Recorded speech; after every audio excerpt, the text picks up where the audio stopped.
Let's go, babe. Ano yan? What? What the heck are you wearing, John? Damit. Nakikita ko nga pero polo na pang tito and a denim jeans and what the heck is that? An old shoes? Parang 2 generations na yata pinagdaanan niya ng pangit. Don't insult my rubber shoes, pinag-ipunan ko to. Tsaka Sarah, I don't see anything wrong with my clothes. Wala ko meron. You're meeting with my friends, not with your trashy buddies. Babe, you look dirty. Presentable ako tignan. I know what I'm wearing and we just have a different style. You know what? Let's go shopping. Baguhin natin lahat ng mga damit mo. You should wear shorts or those decent button-up polos. Ayoko. Komportable ako sa ganito. I feel more confident kapag ganito ako. They will laugh at you. Bakit? Kasi ganito suot ko. Parang yun lang? Eh ano naman kung tawanan nila ako? Eh ganito gusto ko suotin eh. You don't understand. Ano ba hindi ko maintindihan ha? Sige na Sarah. Ano yung hindi ko maintindihan? Yung itsura mo, tsaka yung pananamit mo. It matters to me because you're now carrying my name. Ano na lang sasabihin ng mga bago kong friends sa akin kapag nakita nilang ganito suot mo? Magiging katatawanan ako, John. So this is about you naman pala. Mas importante pa yung sasabihin nila. Eh, hindi ko naman ganito dati ah. Sabi mo you love the way I present myself. Ano nangyari? Siyempre nagbago na ako ng lifestyle because of my new friends. I mean, they are popular and I can see that. ang hirap mo naman pakisamahan, John. Kung ayaw mong baguhin kita, pues magbabago na lang ako ng boyfriend. Okay. What? Kung babaguhin mo ko dahil sa opinion ng mga kaibigan mo, maghanap ka na lang ng bagong dadalhin sa kanila. I'm just helping you. You're not helping me. Ginagawa mo akong manika just for you to look good in front of your new friends. You're kind of ruining me, Sarah. Eh di mag-break na tayo. I think mas maganda ako tignan kung wala ka kasi you're bringing my status down. Okay. John? Sarah. Kamusta ka na? 5 years na lumilipas pero ganyan ka pa rin manamit. You still look dirty. My gosh, you haven't changed a bit. Napapag-iwanan ka na yata ng panahon. Pero ako hindi ko siya iiwan. Excuse me? Hi, I'm Ayla. John's fiancé. Finally, na-meet din kita, Sarah. Oh, sorry. Kilala kita kasi nakwento ka sa akin ni John before. So? So, hindi niya kailangan ng opinion mo. Shut up. No, you shut up. Ikaw yata hindi nagbago, miss. Talim mo pa rin magsalita. Bakit? Importante pa rin ba yung sasabihin ng mga friends mo kapag nalaman nilang ganito pa rin ang style ng fiancé ko? Ng ex mo? John? Oh, don't ask for his help. Hindi ka niya tutulungan.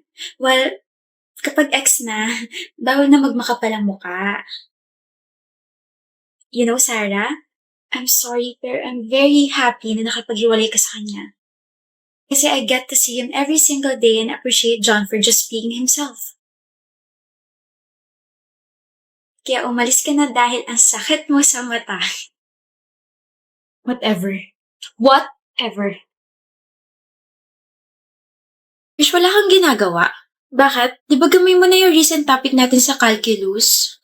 Yup. Pwedeng paturo, hindi ko kasi gets. Girl, ang slow mo naman. Ang dali-dali lang ng lesson tapos hindi mo pa get. Ano ba yun, Zari? Calculus, yung recent lesson natin. Hindi mo gets? Hindi. Ako gets ko. Talaga? Pwedeng paturo? Ayan, okay, Krish. Ang time-consuming. I mean, no offense, Zari, pero dapat kasi gets mo na yan. Kami ng mga kaibigan mo, alam na yan, tapos ikaw. Naku, napapag-iwanan ka namin, ha? Bobo yarn. Hoy, umiyak yan bigla. Joke lang ha. Puro na lang paturo to si Zari, napaka-bobo. Puro paturo pero never naman natin siyang tutulungan. Nakakairita kaya? Nang hindi nagigets yung mga lessons, napaka-basic lang naman ng mga yun. Stock knowledge na nga lang yung iba rin eh. Ang sarap tuloy sabihin sa kanya harap-harapan na, bobo ka? Oo, bobo ka. Zari! Huh? Bakit, Sammy? Okay ka lang? Masama ba pakaramdam mo? Yeah, I'm okay. Di yan okay. Vern, halata namang hindi ka okay. Ano ba problema mo? Oo nga, kanina ka pa nakatulala dyan sa binabasa mo eh. Hindi niya gets yung lesson. Gets ko. Di mo nga gets yung feelings ko para sa'yo, yung lesson pa kaya. Hindi mo gets, umamin ka na, kanina pa kita inaobserbahan. Kamot ka ng kamot dyan sa Naomi, wala namang gumagapang na kuto. Hindi mo gets yung lesson, Zari? Alin dyan? Okay lang? Hindi.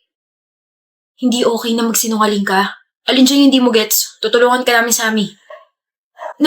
Naiiyak ka ba? Hindi.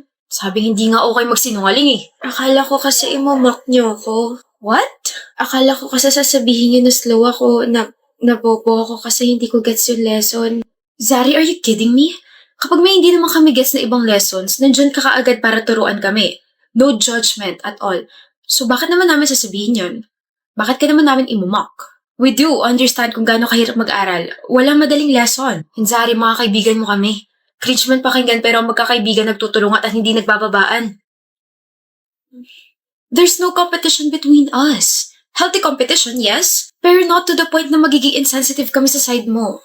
May competition sa amin. Huh? Competition sa puso ni Zari kasi buwisit yung tika-ibang course eh. Mami may gusto sa'yo, gusto rin naman kita. Ang seryoso ng usapan tapos isisingit mo yung kaipalan mo? Turuan na nga kita, Bob. Zari, turuan na rin kita kung paano ka aamin sa akin. Gusto rin naman kita. Gusto ko na rin matutunan tong lesson natin. Pag-untugin ko kaya kayong dalawa, no? Maghiwalay nga kayo, ako magtuturo sa'yo, Zari. Mamimiss kita, Zari. Wow, isang tao lang naman yung pagitan nyo. Kita mo tong ballpen na hawak ko, Vern? Bibili na lang ako ng snacks natin. Bye, Zari. Mamimiss kita. Please tell me hindi mo gusto yung pangit na yun. Gusto ko siya, Sammy. Bagay nga kayo. Pares kayo may topak. Paano ba yan, Esther? Nataasan na naman kita. Ano nga ulit yung score mo? 47/50? Ako kasi, perfect. Paano ba yan, Rave? Wala na naman akong pake sa'yo. Ano nga ulit yun? Sorry, hindi kita marinig eh. Paano ba yan, bro? Basag ka na naman kay Esther. Kung basagin ko kaya yung bungo mo. Pal. Mataasan mo ko ngayon pero alam naman natin mas matalino pa rin ako kaysa sa'yo, Esther. Hello? Naririnig mo ba ako? Sabi ko, hello? Crush mo ba ako? Ano? Masyado akong papansin eh, tabi. Uy, wala siyang nasabi. Crush mo siguro sa Esther, no? Gusto mong makrush yung bungo mo, ha? Tabi! Congratulations to Esther and Rave. They will both compete sa regionals. Oy! Hoy, Esther! Kaya mo naman pala akong tawagin sa pangalan ko eh. Ano ba yun? Kailan tayo mag-aaral? Sino may sabing gusto kita kasabay mag-aral? Napakasungit talaga. Sandali, hindi pa ako tapos. Ano? Sabi ni Ma'am, we have to study together para magkaroon tayo ng connection. Meron naman tayong connection ah. Paputol-putol nga lang. Hoy, Esther. Napabigay ni Ma'am materials to review raw. Thank you. Yun lang? Bakit? Hindi mo ba kuya yayain mag-aral? Ayaw nga kitang kasabay. Bakit nga? Bakit mo ba gusto malaman? Gusto kong malaman kung ano yung babaguhin ko para maging okay tayo. I mean, kahit ngayon lang, ayoko munang mag-away tayo. Gusto kong manalo tayo. Baka kasi mamaya dahil sa pride mo matalo tayo. Baka mas matalo pa nga tayo dahil sa kayabangan mo eh. Upo. Bakit bang sungit-sungit mo sa akin ha? Ginugulo mo kasi ako palagi. Pag hindi na ba kita ginulo, magiging maayos na ba ako sa paningin mo? Hindi. Nag-aaral ka na? Wait, kanina ka pa ba nandito? Sana nag-chat ka kaagad para napuntahan na kita kanina pa. Okay lang, lagi naman ako maaga mag-aral eh. Here, sinulat ko na yung mga important notes sa kailangan natin pag-aralan. Kumain ka na ba? Hindi pa, mamaya na. Kumain ka muna. Rave, kailangan natin maghabol. Pwede bang kahit ngayon lang makinig ka muna sa akin? Kahit ngayon lang, huwag ka muna makipagtalo sa akin, Esther. Iligpit mo yan, sabihin mo sa akin kung ano gusto mo, mag-order ako, kakain tayo. Okay, tapos na ako. Mali sagot mo. Mali? 6 dapat, hindi 4. Saan mo nakuha yan? Sa kulangot mo. Wow! Si Esther, marunong namang bara. Wow, si Rave, tingin sa akin lababo. Tama nga sila. Yung mga matatalino, sila yung mga walang sense of humor. Pero, syempre naiiba ako. Aray ko, ituro mo na lang sa akin kung paano naging ganun yung sagot. Marunong ka naman palang umiti eh.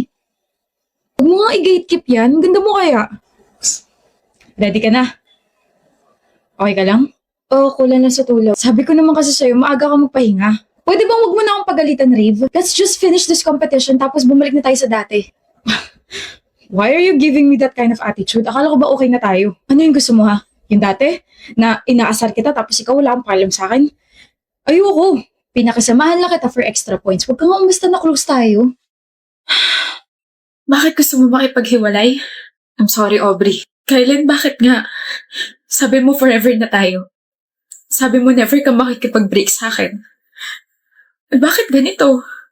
Anong ginawa ko para magkaganito ka? Hindi kasi tayo compatible.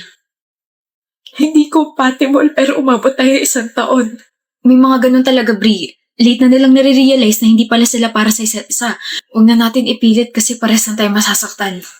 Nasasaktan na ako. I know. Masakit para sa akin tong desisyon na to pero kailangan ko nang bumitaw dahil nahihirapan na tayo. I'm sorry, Aubrey. Maybe sa next life natin, tayo na talaga, di ba? Huwag ka nang malungkot. Huwag ka nang umiyak, okay? Hindi talaga lahat ng relationship nag-work. I'm really sorry for this. Always remember na minahal kita at mahal kita. Sorry. Ano? Break na kayo ni Aubrey? 2 days ago pa. Parang hindi ka broken-hearted ah. Ginusto mo? Siyempre, dada moves na ako dun sa blockmate ko eh. Ganda nun, pre. Maganda si Aubrey. Iba si Aubrey dun sa blockmate na nakilala ko. Sobrang, alam mo yun, swak yung personality namin. Parang nag-click agad kami. So nagkagusto ka sa blockmate mo habang kayo ni Aubrey? Oo. Walang yan. Muntik na nga ako matawa kay Aubrey habang nakikipag-break ako sa kanya eh. Bakit? Iyak nang iyak. Konti na nga lang parang tutulo na yung uhog eh. Wala eh. Patay na patay talaga siya sa akin kaya ganun. Hindi siya umiiyak. Ano, Basti? Hindi siya kako umiiyak, Kylen. Ano, hindi. Wala ka ron. Nandun ako. Nakausap ko pa nga siya eh. Hindi siya umiiyak, pre. Peke yung iyak niya. Breeze. Basti. Kayo na ka pa nandyan?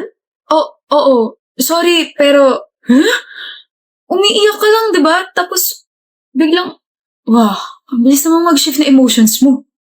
Hindi naman ako naiyak. Pero, tingin mo nasaktan ako sa pakikipag-break ni Kylen? I already prepared myself kasi alam kong may bago na yung buwisit na yun. Ano raw sabi niya? Masakit para sa kanya yung desisyon na ginawa niya? Maybe sa next life kami na talaga? Sarap isuka ng mga kinain ko kanina.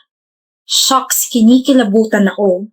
Pero bakit ka umiyak kung ganun? Kasi natutuwa si Kylen kapag umiiyak ako. Feeling niya, kinagwapo niya na iniiyakan siya ng mga babae. So hello, I'm a theater actress. Sayang naman kung hindi ko gagamitin sa kanya yun, di ba? He's already stupid na hindi siya agad nakipag-break sa akin. Pero lalo pa siya magiging tangat bobo kung ipagkakalat niya sa iba na iniyakan ko siya. But trust me, ipopost ako yung bank account ko. Ipagkakalat niya yan sa iba. Sinabi niya yun?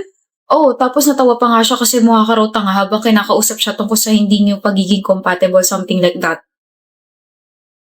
Ayusin mo sarili mo, Kylen. Nakakaya ka maging kaibigan eh. Okay lang yan, Kylen. Yung mga ganyang ugali, deserve mapahiya.